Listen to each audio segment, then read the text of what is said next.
श्री गणेशाय नमः। ओम नमो भगवते वासुदेवाय। नारायणं नमस्कृत्य नरं चैव नरोत्तमं देवीं सरस्वतीं व्यासं ततो जयमुदीरयेत्।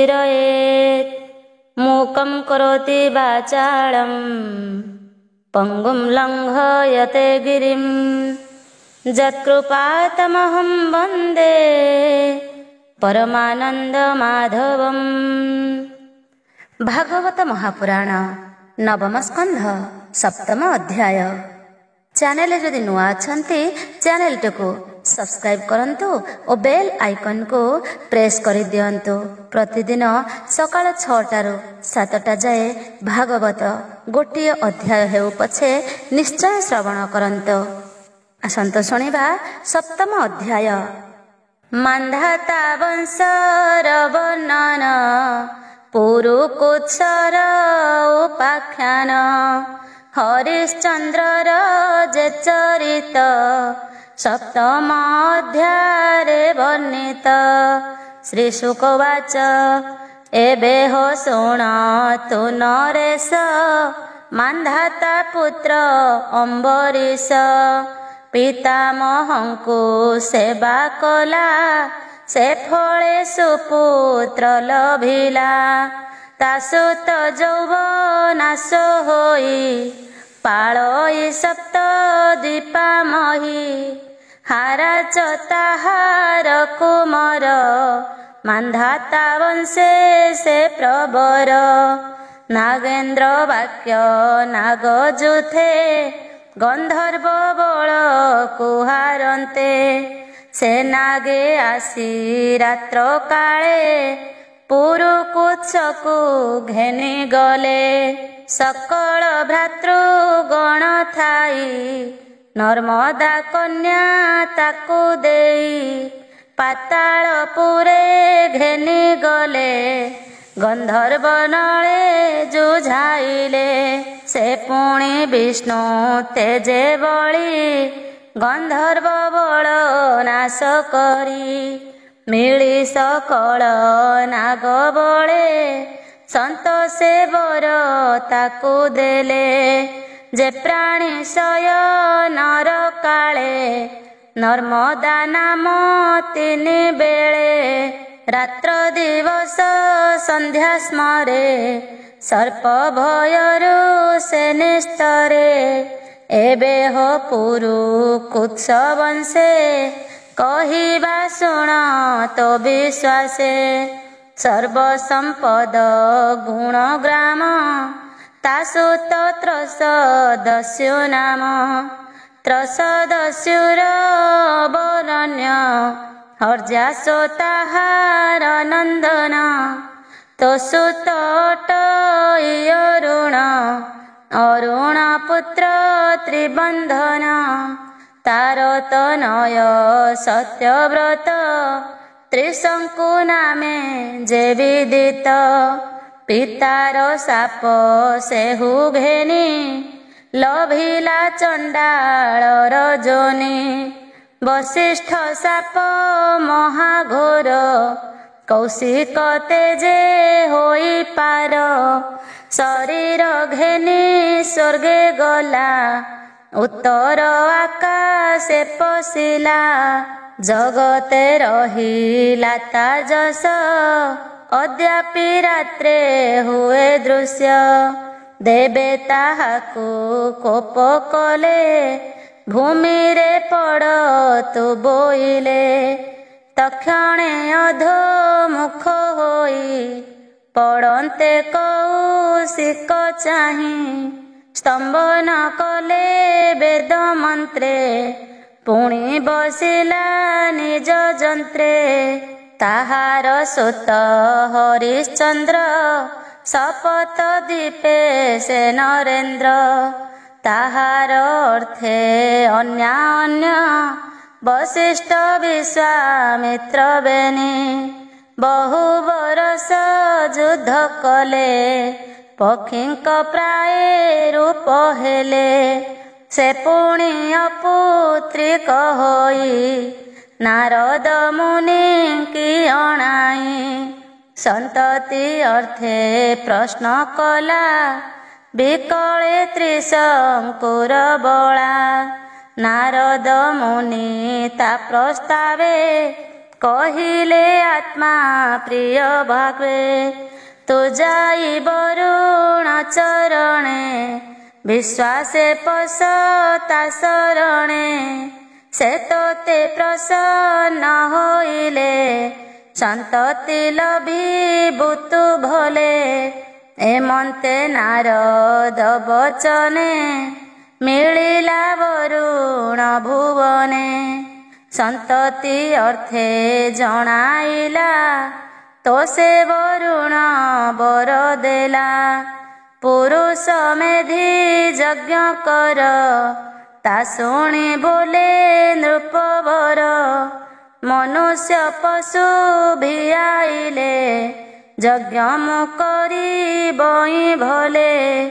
ତାର ବଚନେ ତୁଷ୍ଟ ହେଲେ ବରୁଣ ତ ସେ ବର ଦେଲେ।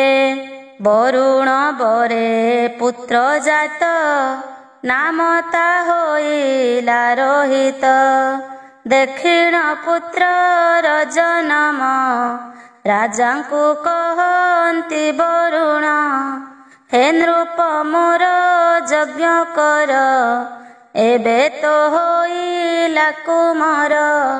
ବରୁଣ ବାକ୍ୟ ଶୁଣି କର୍ଣ୍ଣେ ବିଚାରେ ହରିଶ୍ଚନ୍ଦ୍ର ମନେ। ଏ ପୁତ୍ର ଅପବିତ୍ର ଶିଶୁ ଜାଗେ କି ରୂପେ ହେବ ପଶୁ। ଏହା ବିଚାରି ନରପତି ବରୁଣେ କରଇ ବିନତି। ଶୁଣି ମାହେ ଉପାସ ହସ୍ତ ଏ ପୁତ୍ର ମୋର ପବିତ୍ର। ନିର୍ଦ୍ଦନ୍ଦ ପଶୁ ଅସଂସ୍କାର ଦନ୍ତ ନିର୍ଗମ ନାହିଁ ତାର। ଦନ୍ତ ନଥିଲେ ଯଜ୍ଞ କାହିଁ ଏମନ୍ତେ ଦିନା କେତେ ରହି। ତୁଣ୍ଡେ ଜନ୍ମିଲା ତାର ଦନ୍ତ ରାଜାକୁ ବୋଲେ ପାଶ ହସ୍ତ। ଦନ୍ତ ହୋଇଲା ତ କୁମର ତା ମାଂସେ ମୋର ଯଜ୍ଞ କର। ବରୁଣ ମୁଖ ଏହା ଶୁଣି ସେ ହରିଶ୍ଚନ୍ଦ୍ର ମନେ ଗୁଣି। ଦନ୍ତ ସମ୍ପୂର୍ଣ୍ଣେ ପଶୁ ସୂଚି ବରୁଣ ତାହା ଦେଖି ଘୁଞ୍ଚି। ପୁଣି କେତେ ଦିନ ଗଲା ସମ୍ପୂର୍ଣ୍ଣେ ଦନ୍ତ ଉପୁଜିଲା। ଏବେ କି ବିଳମ୍ବ ତୋର ବରୁଣ ବୋଲେ ଯଜ୍ଞ କର। ବରୁଣେ ଚାହିଁ ରାଜା କହେ ପ୍ରଥମ ଦନ୍ତ ଶୁଦ୍ଧ ନହେ। ଏ ଦନ୍ତ ପଡ଼ି ଯେବେ ଉଠେ ତେବେ ସେ ଯଜ୍ଞ ପଶୁ ଘଟେ। ଏମନ୍ତେ କିଛି କାଳ ଅନ୍ତେ ତୁଣ୍ଡୁ ପଡ଼ିଲେ ସର୍ବଦନ୍ତେ। ପୁଣି ଉଠିଲେ ଏକ ତୁଲେ ବରୁଣ ରାଜା ଚାହିଁ ବୋଲେ। ଦନ୍ତ ହୋଇଲା ପୁନର୍ବାର ଭୋ ରାଜା ଏବେ ଯଜ୍ଞ କର। ତା ଶୁଣି ବୋଲେ ନୃପମଣି ଏ ନୋହେ କୁଳ ଧର୍ମବାଣୀ। କ୍ଷତ୍ରିୟ ବଂଶେ ହୋଇ ଜାତ ଯାବତ ନହେ ସମରଥ। ତାବତ ମାଂସ ଶୁଦ୍ଧ ନହେ ଏମନ୍ତ ବୋଲେ ପୁତ୍ର ସ୍ନେହେ। ଯହୁଁ ସେ କାଳ ବଞ୍ଚାଇଲା ତା ଜାଣି ପୁତ୍ର ଭୟ କଲା। ସେ ପ୍ରାଣ ରକ୍ଷା ଅର୍ଥେ ଭାଳେ ଏମନ୍ତେ ସରସ୍ୱତୀ କୂଳେ। ନାରାଚ ଧନୁ ଘେନି ହସ୍ତେ ପଶିଲା ଗହନ ବନସ୍ତେ। ବନେ ବୁଲନ୍ତେ ଧର୍ମ ଗୁଣି ଶୁଣିଲା ପରୀକ୍ଷ ବାଣୀ। ବରୁଣ ପିତା ବନ୍ଦୀ କଲା, ଯାବତ ଯଜ୍ଞ ନ ପାଇଲା। ତେଣୁ ଉଦରେ ରୋଗ ଜାତ, ବରୁଣ ପାଶେ ହୋଇ ଗ୍ରସ୍ତ। ଶୁଣି ରୋହିତ ଶୋକାକୁଳେ, ଗ୍ରାମକୁ ଆସିବାର ବେଳେ। ଇନ୍ଦ୍ରି ମିଳିଲା ଆସି ପଥେ, ବୋଲଇ ରୋହିତ ଗ୍ରତେ। ଯଜ୍ଞ ନ କଲା ତୋର ତାତ, କୋପେ ବରୁଣ କଲା ଗ୍ରସ୍ତ। ତୋତେ ଗ୍ରାସିବ କୋପ ବହି, ଏବେ ଅରଣ୍ୟେ ଥାଅ ତୁହି। ଧର୍ମକୁ ଯେବେ ତୋର ମନ, ଧରଣୀ କର ପର୍ଯ୍ୟଟନ। ଅନେକ ପୁଣ୍ୟ ତୀର୍ଥ କର, ଧର୍ମେ ବିଶ୍ୱାସ ଯେବେ ତୋର। ଏମନ୍ତ ଇନ୍ଦ୍ରର ବଚନେ, ରୋହିତ ତୀର୍ଥ କରେ ବନେ। ପୁଣି ଗ୍ରାମକୁ ଇଚ୍ଛା କରେ, ଆସନ୍ତେ ଇନ୍ଦ୍ର ତାନିବାରେ। ଏକ ଦ୍ୱିତୀୟ ତ୍ରିଚତୁର୍ଥେ, ପଞ୍ଚମ ବର୍ଷେ ତାକୁ ପଥେ। ବୃଦ୍ଧ ବ୍ରାହ୍ମଣ ରୂପ ଧରି, ଗ୍ରାମ ଗମନେ ବିଘ୍ନ କରି। 16 ବରଷ ବନେ ଥିଲା, ଅନେକ ତୀର୍ଥ ସେ ଭ୍ରମିଲା। 7 ବରଷେ ନିଜ ଗ୍ରାମେ, ମିଳିଲା ଯାଇ ତୀର୍ଥାଶ୍ରମେ। ଶୁଣିଲା ଅଜି ଗର୍ତ୍ତ ମୁନି, ବିକିବା ଅର୍ଥେ ପୁତ୍ର ତିନି। ତାହାଙ୍କ ପାଶେ ସେ ମିଳିଲା, ମଧ୍ୟମ ପୁତ୍ରକୁ କିଣିଲା। ସେ ପୁତ୍ର ସୁନ ସେଫ ନାମ, ସକଳ ଗୁଣେ ଗୁଣଧାମ। ପିତାର ଅଗ୍ରେ ନେଇ ଦେଲା, ତା ଦେଖି ବରୁଣ ଛାଡ଼ିଲା। ସେ ହରିଶ୍ଚନ୍ଦ୍ର ଆସି ପୁରେ, ଯଜ୍ଞ ଆରମ୍ଭିଲା ସମ୍ଭାରେ। ପୁରୁଷ ମେଧ ଯଜ୍ଞ ମତେ, ବିଷ୍ଣୁଙ୍କୁ ପୂଜି ବେଦ ପଥେ। ଆଚାର୍ଯ୍ୟ ବିଶ୍ୱାମିତ୍ରେ ବରି, ଅଧୈର୍ଯ୍ୟ ଯମ ଦଗ୍ନି କରି। ବଶିଷ୍ଠ ଯଜ୍ଞ ବ୍ରହ୍ମା ହେଲେ, ଉଦ୍ଗାତା ଅୟାସ୍ୟ ହୋଇଲେ। ବରୁଣ ଅର୍ଥେ ଯଜ୍ଞ କଲା, ସକଳ ଦେବଙ୍କୁ ତୋଷିଲା। ସନ୍ତୋଷ ହୋଇ ସୁରନାଥ, ଦେଲା ସୁବର୍ଣ୍ଣମୟ ରଥ। ସୁନ ସେଫର କଥା ଯେତେ, ପଛେ କହିବା ତୋ ଗ୍ରତେ। ଏମନ୍ତେ ମହାଯଜ୍ଞନ୍ତେ, ଦକ୍ଷିଣା ଦେଲା ବିଧି ମତେ। ବିଶ୍ୱାମିତ୍ରଙ୍କୁ ଭୂମି ଦେଲା, ସୁବର୍ଣ୍ଣ ରଥେ ବିଜେ କଲା। ରାଜାର ସତ୍ୟ ଗୁଣ ଚାହିଁ, ସନ୍ତୋଷ ବିଶ୍ୱାମିତ୍ର ହୋଇ। ନିଶ୍ଚଳ ଗତି ଶୂନ୍ୟ ପଥେ, ନିଜ ଜନଙ୍କୁ ଘେନି ସାଥେ। ଯେ ସ୍ଥାନେ ମନ ତାର ଧରେ, ଇଚ୍ଛାରେ ଭ୍ରମଇ ଅମ୍ବରେ। ତାର ଭକତି ଭାବ ଘେନି, ସନ୍ତୋଷେ ବିଶ୍ୱାମିତ୍ର ମୁନି। ପରମ ଜ୍ଞାନ ତାକୁ ଦେଲେ, ଆକାଶେ ଥାଅ ତୁ ବୋଇଲେ।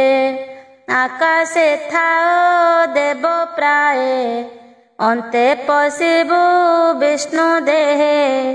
ନବମ ସ୍କନ୍ଧେ ହରି ବାଣୀ, ଶୁଣି ସଂସାରୁ ତୋର ପ୍ରାଣୀ।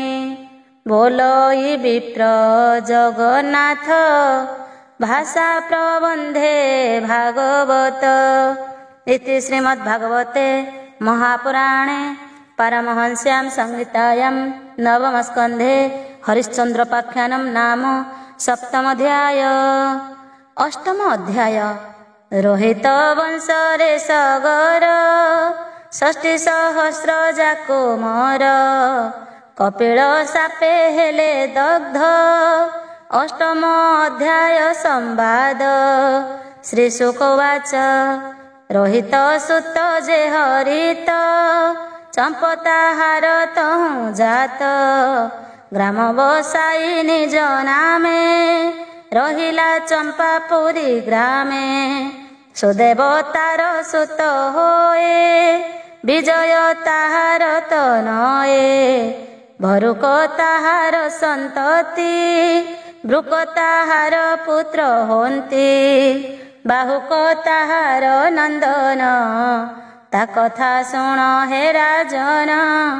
ଶତ୍ରୁ ପୀଡ଼ିତ ବୃଦ୍ଧ ପଣେ, ଭୟ ପଶିଲା ଘୋର ବନେ।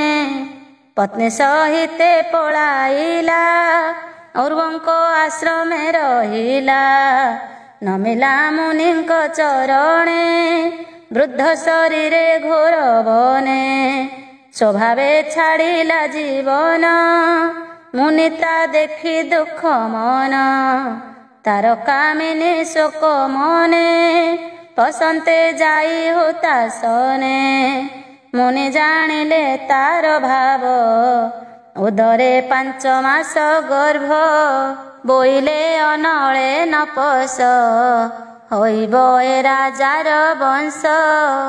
ମୁନି ବଚନେ ସେ ଅବଳା, ଅନଳ କୁଣ୍ଡେ ନ ପଶିଲା।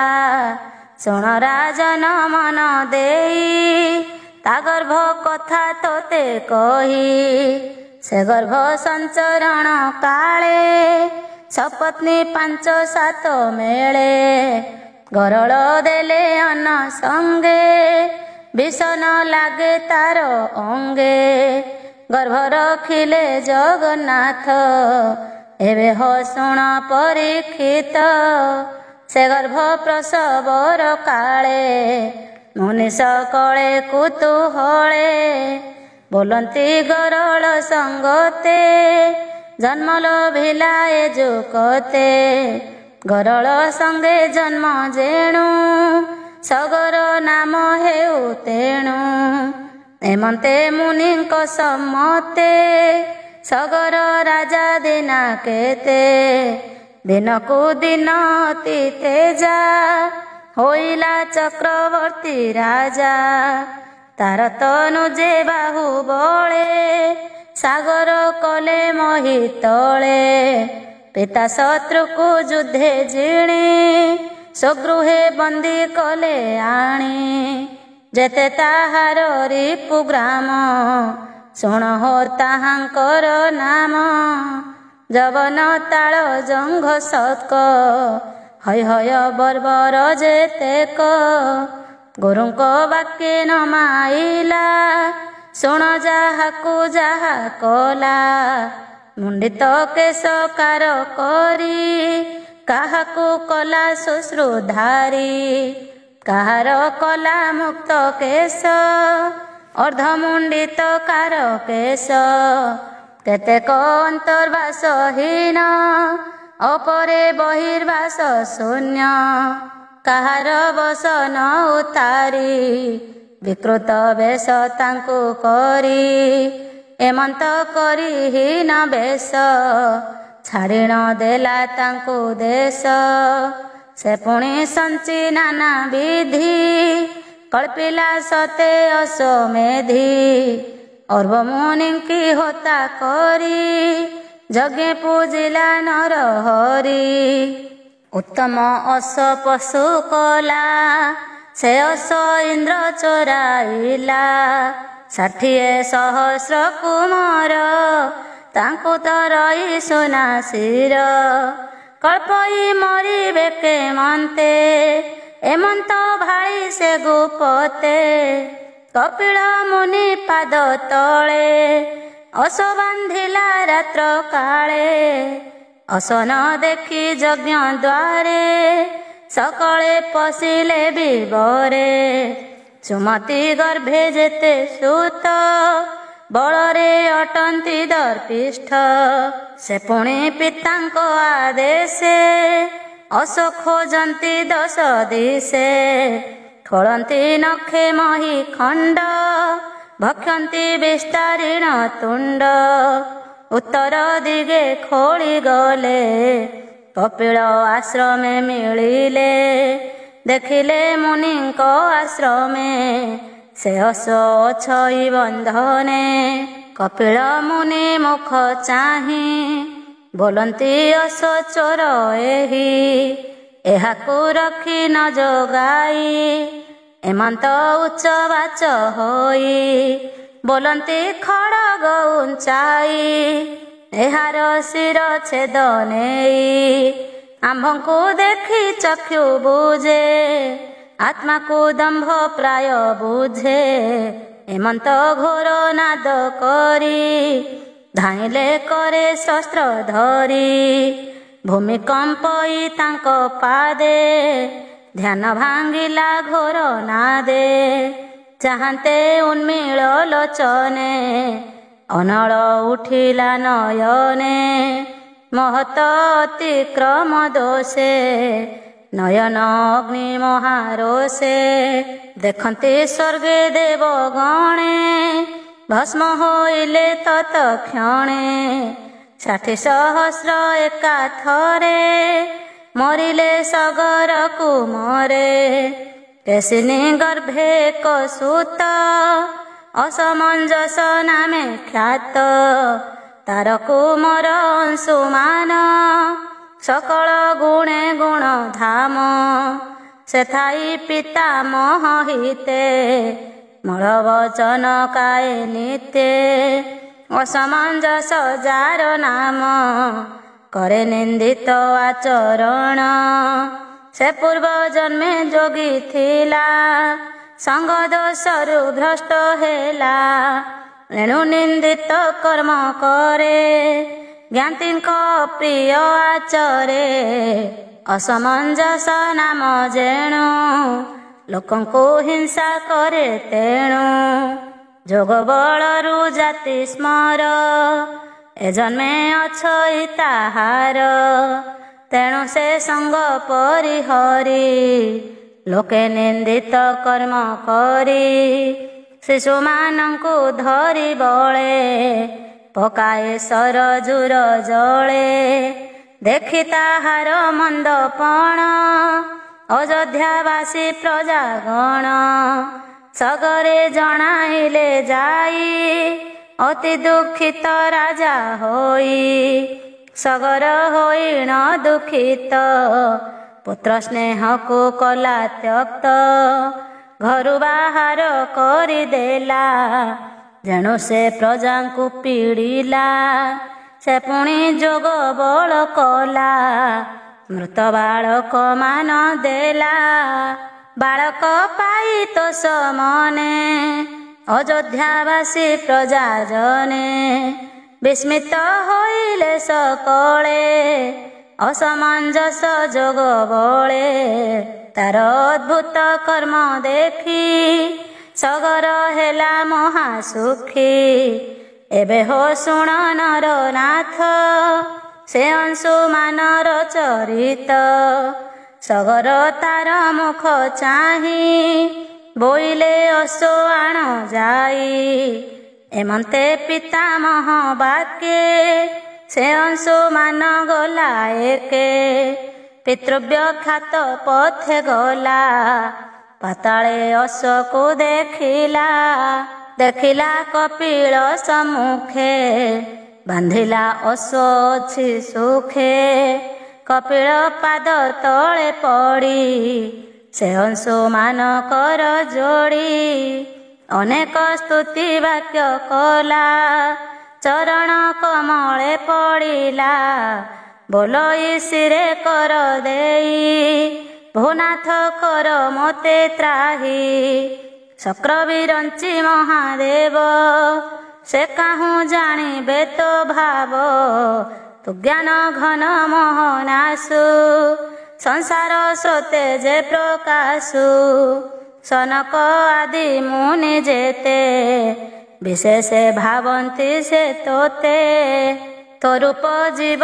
ମୋକ୍ଷ ଅର୍ଥେ ମୁଁ ତତେ ଜାଣିବି କେମନ୍ତେ ତୋ ମାୟା ଜୀବ ଜ୍ଞାନ ହରେ ସଂସାରେ ଜନ୍ମ ମୃତ୍ୟୁ କରେ ଜୀବକୁ ଜ୍ଞାନ ଦେବା ଅର୍ଥେ ତୋହର ଜନ୍ମ ଏ ଜଗତେ ଅବିଦ୍ୟା କର୍ମ ପଥେ ଜଡ଼େ ତୋ ମାୟା ଗହନ ନିବିଡ଼େ ଜୀବନ ବନ୍ଧନ ବିଶ୍ୱାସେ ଦାରାତନୟ ଗୃହ ବାସେ ଏଣୁ ତୋ ଚରଣ କମଳେ ତା ଚିତ୍ତ ନ ରହେ ନିଶ୍ଚଳେ ଆଜଟି ନିସ୍ତରିଲି ମୁହିଁ ଭୋନାଥ ତୋ ଚରଣ ଚାହିଁ ଶ୍ରୀ ଶୁକବାଚ ଏମନ୍ତେ ତାର ସ୍ତୁତି ଶୁଣି ପ୍ରସନ୍ନ ଚିତ୍ତେ ମହାମୁନି ଅଂଶୁମାନର ମୁଖ ଚାହିଁ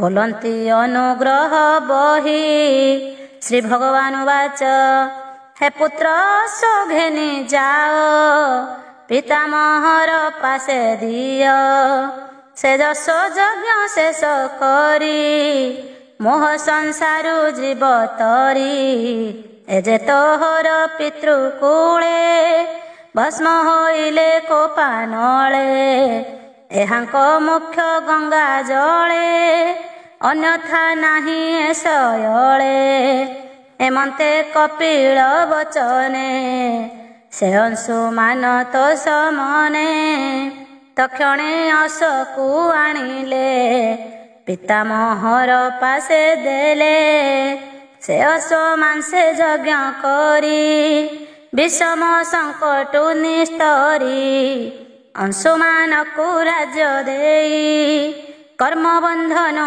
ମୋକ୍ଷ ହୋଇ ଅର୍ବ-ବଚନେ ବନେ ଗଲା ଅନ୍ତେ ସେ ଗୋବିନ୍ଦ ପାଇଲା ବୋଲଇ ବିପ୍ର ଜଗନ୍ନାଥ ନବମ ସ୍କନ୍ଧେ ଭାଗବତ ସୁଜନେ ଶୁଣନ୍ତେ ଶ୍ରବଣେ ଏ ହରିର ସନଦିନେ ଅବିଦ୍ୟା ବନ୍ଧୁ ପାର ହୋଇ ଅନ୍ତେ ପାଇବ ଭାବଗ୍ରାହୀ ଇତି ଶ୍ରୀମଦ୍ଭାଗବତେ ମହାପୁରାଣେ ପାରମହଂସ୍ୟାଂ ସଂହିତାୟାଂ ନବମ ସ୍କନ୍ଧେ ସଗରୋପାଖ୍ୟାନଂ ନାମ ଅଷ୍ଟମ ଅଧ୍ୟାୟ। ନବମ ଅଧ୍ୟାୟ ଅଂଶୁମାନର ବଂଶ କଥା ନବମ ଅଧ୍ୟାୟର ବ୍ୟବସ୍ଥା। ଶ୍ରୀ ଶୁକବାଚ ଏବେ ହୋ ଶୁଣ ନୃପମଣି କପିଳ ମୁଖ ବାକ୍ୟ ଶୁଣି ସେ ଅଂଶୁମାନ ଘୋର ବନେ ବସିଲା ନିଶ୍ଚଳ ଆସନେ ମନ ପବନ ସଂଯମନେ ପଙ୍କଳ୍ପ ଗଙ୍ଗାର ଆଗମେ ଅନେକ କାଳ ତପ କଲା ସେବନେ ପ୍ରାଣ ଉତ୍ସର୍ଗିଲା ତଦନ୍ତେ ତା ପୁତ୍ର ଦିଲୀପ ଗଙ୍ଗାର ଅର୍ଥେ କଲା ତପ ତଥାପି ଗଙ୍ଗା ନ ପାଇଲା କାଳର ବସେ ନାଶ ଗଲା ତାର କୁମର ଭଗୀରଥ ଗଙ୍ଗା ଗମେ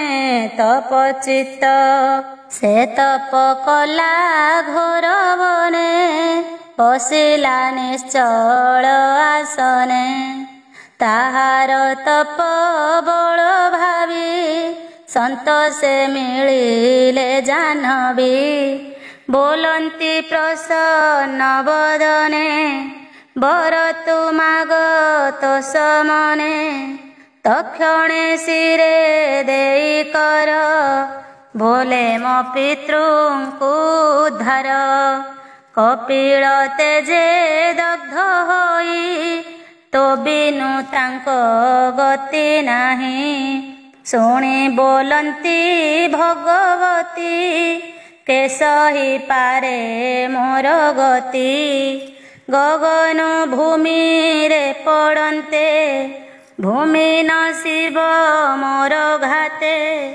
ପାତାଳେ ପଡ଼ିବି ଯେ ମୁହିଁ ମୋତେ ଧାରଣେ କେହି ନାହିଁ किय बा भूमि कि मु गले मनुष्य मोर तहि भले धोइबे पाप ताहा मोहि धोइबी काहीं चिंत तुही विष्णुको आज्ञार प्रमाण न गले नाही परित्राण भगीरथ वाच साधु सन्यासी शांत दांत ब्रह्मिष्ठ शुचि दयावंत एहांक अंग संग फळे पाप हरई भूमि तळे तुम्भर पाप विनाशने क्षम कि नहि बेसे माने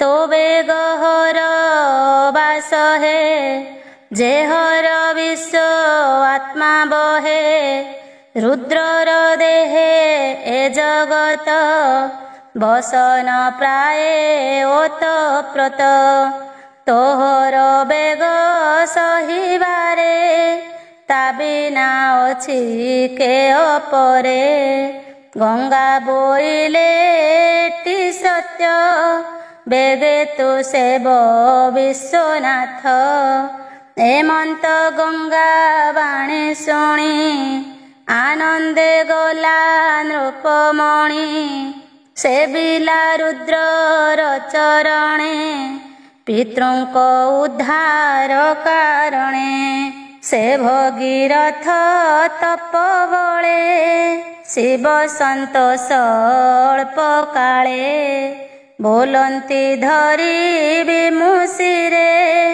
जटा कलाप अभ्यंतरे जाह्नवी ईश्वर वचने तक्षणे श्रविला गगने स्वभावे विष्णु पाद जल सुपुण्य शुचि सुनिर्मल जले पूरिला जटा भार धाराए तिंतिला शरीर रुद्र शरीरु जल राशि बहिला भूमि तले आसी जे गंगा भुवन पाविनी ताहांकु भगीरथ घेनी बसिला वायु बेगरथे गंगा ताहार अनुपथे पवित्र करे बेनी पासे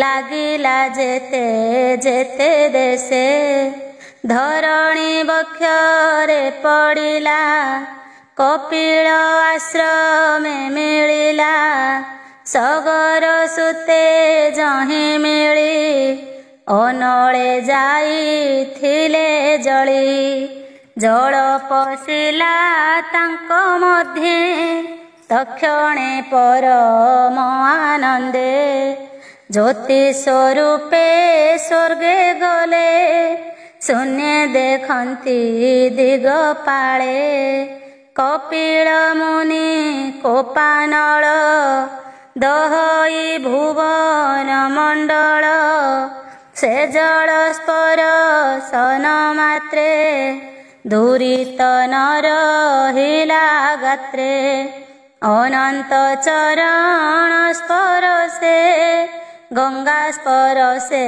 पापनाशे से गंगा जले देई मन भभूतरिले मुनिजन एबे हो शुण परीक्षित सगर वंशानुचरित से भगीरथ रतनए स्वभावे श्रुत नाम बहे नाभ ताहार सुत होए अशेष गुण जार देहे सिंधुद्वीप तार नंदन तहु अयुतायुत्पन्न तासुत ऋतुपन्न लेखा नल जाहार प्राण सखा अक्ष क्रीडारे गरुटाण नलकु शिखाई राजन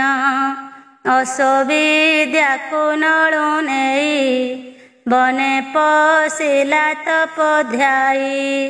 ତାରକୁ ମୋର ସର୍ବକାମ ସ୍ୱଭାବେ ସର୍ବଗୁଣ ଧାମ। ସୁଦାସ ତାହାର ସନ୍ତତି ତା ପୁତ୍ର ମଦୟନ୍ତୀ ପତି। ତାହାର ମିତ୍ର ସହ ନାମ କଳ୍ମାସ ପାଦ ପୁଣି ନାମ। ବଶିଷ୍ଠ ଗୁରୁ ସାପ ପାଇ ବନେ ରାକ୍ଷସ ଦେହ ବହି। ସ୍ୱକର୍ମେ ଅପୁତ୍ର ହୋଇଲା କୋପେ ବ୍ରାହ୍ମଣୀ ସାପ ଦେଲା। ଏକଥା ଶୁକ ମୁଖ ଶୁଣି ବୋଲେ ପରୀକ୍ଷ ନୃପମଣି। ମହାନ୍ତ ସୌଦାସ କେମନ୍ତେ ରାକ୍ଷସ ହୋଇଲା ବନସ୍ତେ। କିବା ଅନୀତି ଆଚରିଲା ଅପୁତ୍ର କି ଗୁଣେ ହୋଇଲା। ଏକଥା କହ ମୁନିବର ମୁଁ ଯେବେ ସେବକ ତୁମ୍ଭର।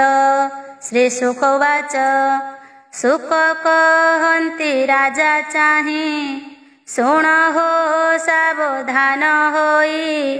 ସୌଦାସ ଚରିତ ଅଦ୍ଭୁତ ଭଜିଲା କର୍ମର ଆୟତ। ବନେ ରାକ୍ଷସ ବେନି ଭାଇ ବୁଲନ୍ତି ନର ମାଂସ ଖାଇ। ସୌଦାସ ରାଜା ଶସ୍ତ୍ର ହସ୍ତେ ବନେ ପଶିଲା ମୃଗ ଅର୍ଥେ। ସେ ଦୁଇ ରାକ୍ଷସଙ୍କୁ ଦେଖି ବାଣ ମାଇଲା ରାଜା ଲଖି। ବାଣେ ରାକ୍ଷସ ମରେ ଏକ ତାର ଭାଇର କର୍ମ ଦେଖ। ରାକ୍ଷସ ଭ୍ରାତୃବଧ ଦେଖି ଅତ୍ୟନ୍ତ ହୋଇଲା କଦୁଃଖୀ। ମନରେ ବିଚାର କରଇ ଏ ଯେ ମାଇଲା ମୋର ଭାଇ। ଏବେ ନିଜ ପୁରେ ଗଲେ କରିବି ପ୍ରତିଫଳ ହେଳେ। ତଦନ୍ତେ ରାଜା ଗୃହେ ଗଲା ଶୁଣ ହୋ ଅଭିମନ୍ୟୁ ବଳା। ରାକ୍ଷସ ସୁପକାର ବେଶେ କପଟେ ରହେ ରାଜା ପାଶେ। ଏମନ୍ତେ ଗଲା ଦିନା କେତେ ବଶିଷ୍ଠ ନୃପତି ଅଗ୍ରତେ। ବୋଇଲେ କ୍ଷୁଧାର ଆତୁରେ ରାଜନ ଭକ୍ଷ ଦିଅ ମୋରେ।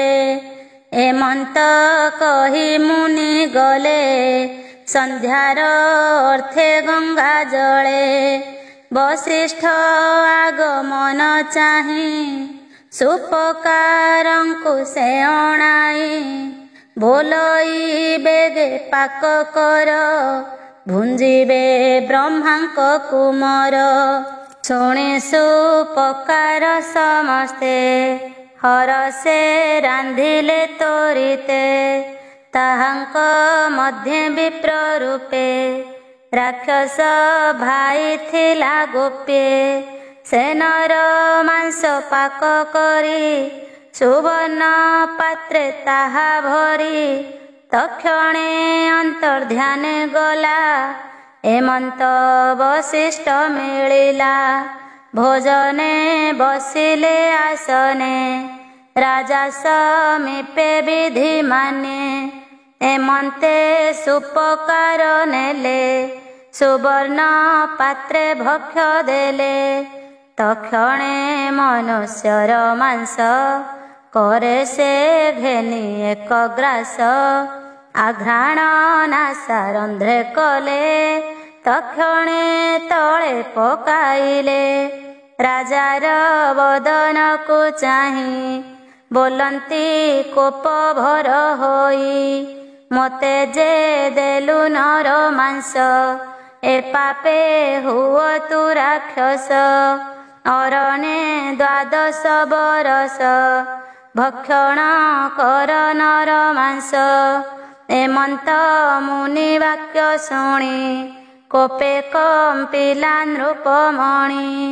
बोले मु नोहे ज्ञान भ्रंश केमंते देली नर मांस न जानी साप देल गुरु के ब्रह्म साप आन करू मुएबे प्रति साप देवी एमंत बुद्धि चित्ते भावी जल अंजलि करे कला वशिष्ठ अग्रते मिलिला राजार कोप देखी मने पत्नी मिलिला सन्निधाने ताहार मदयंती नाम रूपे कमला गुण धाम बोलोई स्वामी मुख चाही एक था तोते न घटई गुरुଙ୍କୁ शिष्य साप देले अधर्म होई बटी भले एक था केबे हेन कर तार वचने नृपवर मंत्रित जल कोप भरे सिंचिला अपना पयरे तक्षणे अज्ञान होइला कलमास पाद बोलाइला कोपे चाहिला दश दिशे सकल मांस प्राय दिशे तक्षणे राक्षस शरीरे राजा पशिला वन घोरे बने राक्षस देह बही भ्रमई नर मांस खाई एमंते गला केते दिन शुण हे परीक्ष राजन विप्रदंपति एक दिने आसंती गहन विपिने पत्नी जे पिता गृहे थिला एमंते ऋतु पूजिला से विप्र पुष्पोत्सव आसे पत्नी आनन्ते गृहवासे सेवने विधातार बळे राक्षस निकटे मिलिले स्वभावे निर्जन बनस्थ ताहांकु के होइब नाथ से राजा भयंकर रूपे मिलिला ताहांक समीपे गर्जन करी भयंकरे विप्रकु धरिबे निकरे भक्षणे तुंड विस्तारई ब्राह्मणी बोले ताकु चाही भोनृप धर्म न कर इक्ष्वाकु वंशे जशस्कर तो नहु राक्षस शरीर प्रत्यक्षे मदयंती वर मोर स्वामी की छाड़ तुही पुष्प उत्सव मोर होई स्वामीर संगे संग करी पुत्र संतति गर्भे धरी संसार होइब मोहर दुर्लभ नर कळेबर देवे वांछन्ति जाहा चित्ते ए कर्म करिबु के मन्ते देख पंडित मोर स्वामी तपसाधने पथश्रमी ए सर्वभूते दया बहे देवे बसन्ति एहा देहे एहार बधे सृष्टिबद्ध ए मले लभिबु प्रमाद एकथा जेबे मणु मिछ तू मते आग कर भक्ष मोहर आगे स्वामी मले जीवन न धरिबि भले एमंते अनेक कहिला ताहार चरणे पड़िला कांदई तार मुख चाही तक्षणे व्याघ्र प्राय होई वशिष्ठ सापे ज्ञान कला तथापि विप्रको भक्षिला स्वामी मरण देखि कोपे राक्षसे चाही मनस्तापे बोलई शुण रे पामर संपद नासिलु मोहर तोहर पत्नी संग काले प्राण तू छाड़ अंतराले एमंत साप ताकु देई ପଶିଲା ଅଗ୍ନିକୁଣ୍ଡେ ଯାଇ ତକ୍ଷଣେ ଜୀବନ ଛାଡ଼ିଲା। ସ୍ୱଧର୍ମେ ଭର୍ତ୍ତା ଲୋକେ ଗଲା ଏମନ୍ତେ ମୁନି ସାପ ଦୋଷ ପୁରିଲା 12 ବରଷ। ସାପୁ ମୁକତ ରାଜା ହୋଇ ମିଳିଲା ଅନ୍ତପୁରେ ଯାଇ। ପତ୍ନୀ ସଙ୍ଗମ ଚିତେ ଚିନ୍ତି ତା ଦେଖି ବୋଲେ ମଦୟନ୍ତୀ। ବ୍ରାହ୍ମଣୀ ସାପ ଦେଲା ତତେ ମଙ୍ଗ ଛୁଇଁବୁ କେମନ୍ତେ। ସ୍ତ୍ରୀ ମୈଥୁନ ଆଶା ତେଜ ଜୀବନେ ଯେବେ ଅଛି କାର୍ଯ୍ୟ। ଏମନ୍ତ ତାହାର ବଚନେ ରାଜା ବିଚାରେ ଦୁଃଖ ମନେ। କେମନ୍ତେ ହୋଇବ ସନ୍ତତି ନାନା ଉପାୟ ମନେ ଚିନ୍ତି। ବଶିଷ୍ଠ ସମୀପେ ମିଳିଲା ମୋ ବଂଶ ରଖ ତୁ ବୋଇଲା। ଏମନ୍ତେ ରାଜାର ବଚନେ ତାର କାମିନୀ ଗର୍ଭାଧାନେ। ବଶିଷ୍ଠ ସଙ୍ଗେ ସଙ୍ଗ କରି ଗର୍ଭ ହୋଇଲା ତାର ନାରୀ। ସେ ଗର୍ଭ ଶପଥ ବରଷେ ଜନ୍ମ ନହିଲା ବୋଲି ରୋଷେ। ଶିଳା ପ୍ରହାର ଗର୍ଭେ କଲା ତକ୍ଷଣେ ପୁତ୍ର ଉପୁଜିଲା। ନାମ ତା ଅସ୍ମକ ହୋଇଲା ଯେଣୁ ଅସ୍ମଘାତ ବାଜିଲା। ମୂଳକ ଅସ୍ମକ ନନ୍ଦନ ନାରିକ ବଚ ତାର ନାମ। ପରଶୁରାମ କ୍ଷୟ ବେଳେ ସୁଖେ ରଖିଲା କ୍ଷତ୍ରି କୂଳେ। ତାହାର ପୁତ୍ର ଦଶରଥ ଐଳବିଡ଼ ଯେ ତାର ସୁତ।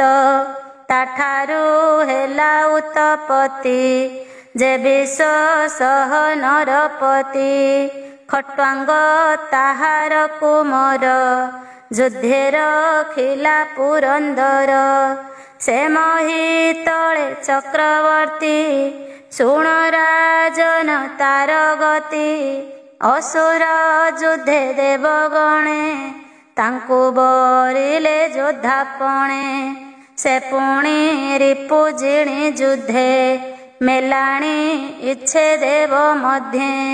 ଦେବେ ବୋଲନ୍ତି ରାଜା ଚାହିଁ ଯେ ବର ଇଚ୍ଛା ମାଗ ତୁହି।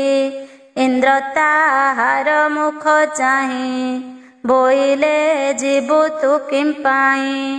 ମୁହୂର୍ତ୍ତେ ଅଛି ତୋ ଜୀବନ ତା ଶୁଣି ବୋଲଇ ରାଜନ। ମୋର ଏ ସ୍ୱର୍ଗେ କାର୍ଯ୍ୟ ନାହିଁ କର୍ମଭୂମି କି ଯିବି ମୁହିଁ। ଏମନ୍ତ ଇନ୍ଦ୍ର ଆଗେ କହି ମିଳିଲା ନିଜ ପୁରେ ଯାଇ। ମନ ନିବେଶି ହରି ପାଦେ ରୋମ ପୁଲକେ ଗଦ ଗଦେ। ତକ୍ଷଣେ ରାଇଜନ ପ୍ରଜା ଭୁଜଉ ଭାରି ବୋଲେ ରାଜା। ମୁଁ ଯେ ବ୍ରହ୍ମଣ୍ୟ କୂଳେ ଜାତ ବ୍ରାହ୍ମଣ ମୋର ଦୈବତ। ଯେ ବା ଅଛଇ ମୋର ଧନ ଦାରାତ ନୟ ବନ୍ଧୁଜନ। ସତ୍ୟ ମୁଁ କିଛି ନ ଦେଖୁଛି ବିଷ୍ଣୁଙ୍କ ଠାରୁ ଅନ୍ୟ କିଛି। ମମତି ଧର୍ମେ ଅତିରେକେ ହରିଙ୍କି ସର୍ବଭୂତେ ଦେଖେ। ଯେ ତିନି ଭୁବନେ ଈଶ୍ୱର ଇନ୍ଦ୍ର ଯାଚିଲେ ମୋତେ ବର। ଏ ବର ଯେବେ ସେ ପ୍ରମାଣେ ମୋ ଚିତ୍ତ ରହୁ ନାରାୟଣେ। ବିଷ୍ଣୁର ମାୟା ଏ ଜଗତ ଦିଶଇ ଇନ୍ଦ୍ର ଜାଲ ମତ। ସେ ମାୟା ଛାଡ଼ି ହରି ପାଦେ ମୋ ଚିତ୍ତ ରହୁ ଅପ୍ରମାଦେ। ଏମନ୍ତ କହି ନୃପରାଣ ତକ୍ଷଣେ ହାରିଲା ଜୀବନ। ନିସ୍ତରୀ ଗଲା ମାୟା ମୋହେ ପଶିଲା ଗୋବିନ୍ଦର ଦେହେ। ବୋଲଇ ବିପ୍ର ଜଗନ୍ନାଥ ନବମ ସ୍କନ୍ଧେ ଭାଗବତ। सुजने शुण विरत निर्मल विष्णुर चरित। इति श्रीमद्भागवते महापुराणे पारमहंस्यां संहितायां नवमस्कन्धे खट्वाङ्गचरितं नाम नवमोऽध्यायः।